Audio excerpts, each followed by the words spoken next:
I was trying to think. I am 1 or 2 children removed from the last time that I spoke. The timeline kind of blends together after you have multiple kids, but after a sabbatical that would rival Dr. Hetrick, I can happily say that I am very happy to be here with all of you right now in this capacity again. What was that? Did you hear that? No, came the reply from the class. But one student nodded his head yes. Is that a mouse I hear?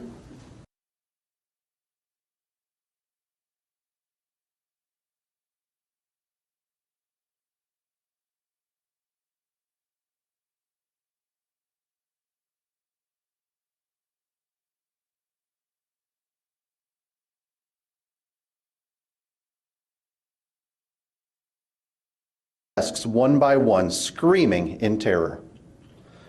All but one, Steve Morris. Steve sat calmly at his desk while pandemonium swelled around him. Why was Steve able to remain so calm?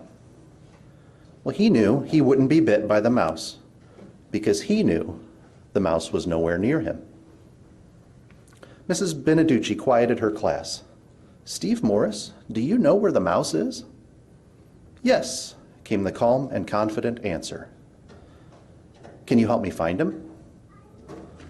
A few moments after asking the class to further quiet down, Steve pointed to the trash can across the room. Inside was a mouse, which later became the class pet. From that moment on, Steve Morris, who had been blinded at birth, would be recognized for his intelligence and incredible gift of hearing. What influence can an uplifting comment have on a person's life? Apparently quite a bit, according to research done on the subject. From Light and Psychology blog, research from Sugawara and Tanaka has shown that receiving compliments can improve performance and may help us learn. More specifically, a study from 2012 suggests that when we try out a new skill, such as dancing, running, or playing the clarinet, receiving praise helps our brain remember and repeat the skill. In the study, 48 students were taught certain finger tapping tasks. 1/3 of the participants received praise for their own abilities. 1/3 received praise for another participant's performance, and the final third received no praise at all. The next day, the group that received praise for their own performance performed better on the task than the others. They found that praise activates the striatum, one of the reward areas of the brain, and researchers believe that by activating this area, praise improves learning that occurs during sleep, a process known as skill consolidation. In other words, by giving others compliments, we help them to learn and perform better. The article also mentions that the reaction in the striatum is similar to that of receiving a monetary award. So basically, we like compliments in the same way we like being given money. Additionally, according to another study performed by Weaver, Schaefer, Badowski, and Kalafatis, compliments regarding character and personality were found to be the most meaningful, as opposed to those of simply appearance and other physical attributes. Turn with me to Ephesians 4.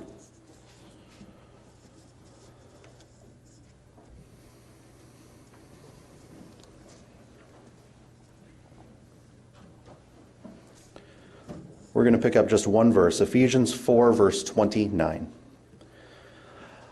Let no corrupt word proceed out of your mouth, but what is good for necessary edification, that it may impart grace to the hearers. Edification, another word of saying that, is building up. The NIV, in fact, uses it that way, that says, do not let any unwholesome talk come out of your mouths, but only what is helpful for building others up according to their needs, that it may benefit those who listen. And these are sincere comments, catered to a person's individual needs, not a lying tongue, deceiving mouth, or empty words that Proverbs warns against. And as we will later see, it's important not to pass on these opportunities when they present themselves. The positive effects of praise aren't limited to the person receiving the compliments. Sarah DiGiulio interviewed Marcia Naomi Berger, a licensed clinical social worker and psychotherapist. DiGiulio writes, "It's not just the receiver who walks away better off. Compliments benefit the giver too. Being in the habit of giving compliments helps us notice and appreciate what's good and what we like in those around us." Quote, "So being complimentary helps us create an optimistic, happier outlook," Berger says. And there are multiple studies which have found that being positive has a snowball effect on one's outlook in life. 1 Thessalonians 5:11 is another quick verse. You don't need to turn there. But it says, 1 Thessalonians 5:11, if you wanted to write it down, "Therefore comfort each other and edify one another," again, build up, "just as you also are doing." The ESV says, "Therefore encourage one another and build one another up, just as you are doing." And Job 4 verse 4 references it. "Your words have upheld him who was stumbling, and you have strengthened the feeble knees." We often find it easiest to uplift those closest to us, don't we? Because we're the most comfortable around them. But could those we know the least possibly at times need uplifting the most? Turn to Matthew 25.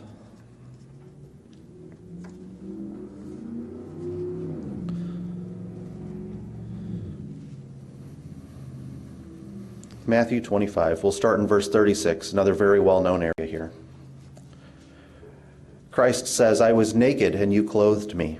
I was sick and you visited me. I was in prison and you came to me." Drop down to verse 40. "And the king will answer and say to them, Assuredly, I say to you, inasmuch as you did it to one of the least of these, my brethren, you did it to me." Now, verse 36 isn't an exhaustive list of things we're to do for others. It could just as easily say, "I was feeling down and you brightened my spirits." That would be an example, wouldn't it? And in doing things to the least of those, that Jesus said it was likened to doing it directly to him. I found that Psalm 139 gave a good explanation for why it's important to look after all people we come in contact with, not just those in our inner circle. Psalm 139. So up to this point, we've gathered that it's important to offer uplifting comments to people. And we're learning that it's important that we do it to all people that we come in contact with. Psalm 139, verses 13 to 16. "For you formed my inward parts. You covered me in my mother's womb. I will praise you, for I am fearfully and wonderfully made. Marvelous are your works, and that my soul knows very well. My frame was not hidden from you when I was made in secret, and skillfully wrought in the lowest parts of the earth. Your eyes saw my substance being yet unformed, and in your book they all were written, the days fashioned for me, when as yet there were none of them." In referencing our Bible commentary online, verses 13 to 16 of Psalm 139, David reflects on the fact that God's care in his life was there from its very beginning, acknowledging God's oversight in his conception and prenatal development. Where the New King James says that God covered David in his mother's womb, other translations render this knit me together or wove me. In Hebrew, it literally means entwined, implying weaving, perhaps the weaving of a fence or the cover of protection. In any case, David praises the miracle of life and birth of which he is the product. And we know that from Genesis 1:27, we are made in God's image. And that's not all of us in this room, that's everybody. All people are made in God's image. And we are all fearfully and wonderfully made. And so each of us has a duty to help each other person that was fearfully and wonderfully made in God's image. The point I'm trying to make is that each person we see each day is created and planned for by God and in his image. And if God cares enough to plan for each person, then we'd be wise to look for those glimmers of God's handiwork in each of them. My final verse that I would like to turn to is Proverbs 3:27.